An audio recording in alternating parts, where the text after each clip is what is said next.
The first casualty of war is the truth. And if the American people knew the truth about U.S. interference in Ukraine, they might not be so eager to start World War III. During World War II, Western Ukraine sided with the Nazis.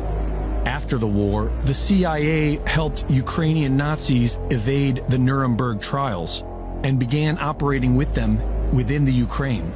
After decades of CIA infiltration, the Ukrainian People's Movement emerged in 1989 and gave birth to extremist groups Svoboda, Trident, and Right Sector, neo-Nazi groups pushing for the ethnic cleansing of Ukraine, extremist groups cultivated by the CIA, supported by the U.S. State Department, and used by the IMF to bring Ukraine to heel. When Yanukovych beat NATO-backed Yushchenko in the 2010 elections, his government was being pressured into signing an EU association agreement by the International Monetary Fund in their typical conquer-by-debt offer that would financially ruin the Ukraine and place them at the mercy of the World Bank.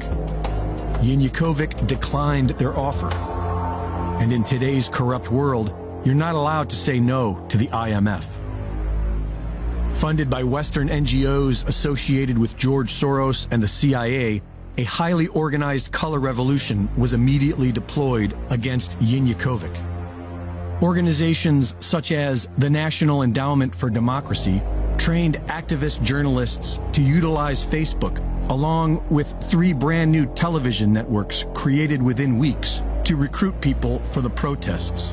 This Western-run media campaign was a huge success. The turnout was massive. The CIA has been orchestrating revolutions their entire career, and the first step to their simple formula is to convince people to take to the streets in peaceful protest. They then use agitators to goad the police into violence, and state-run media to ignite the crowd with emotionally charged reports of sacred victims. On November 30th, 2013, the Ukrainian Chief of Staff, associated closely with the U.S. State Department, ordered the streets to be cleared of protesters for the erection of the annual Christmas tree.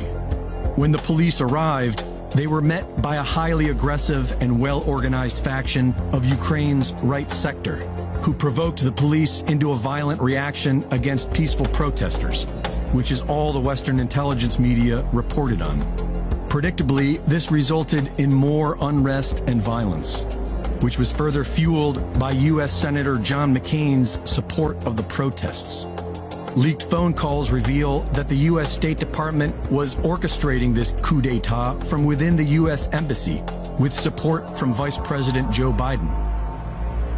On February 20th, unidentified snipers, firing from government buildings occupied by the protesters, began firing into the crowd, killing people on all sides. Yanukovych's home and offices were taken by armed mobs, and a new government was put into place with a neo-Nazi element that went on to accept the IMF's spurious loan offer and began murdering the Russian-speaking population of Ukraine in Donbass. As a result of this Western-created quagmire, 96% of the people in Crimea voted in favor of joining Russia. And while the nation celebrated, Western media reported that they were invaded by Russia. Their proof? A Russian military presence which has existed there since 1804. Supporting a criminal war against Russia does not make you a patriot. It makes you a useful idiot of the globalist banking cartel, the very same entities waging war on all of humanity with vaccine passports and experimental jabs. A righteous patriot would call out his government for war crimes.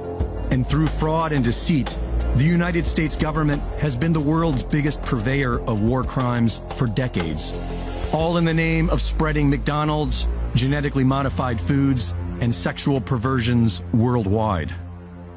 Reporting for InfoWars, this is Greg Reese.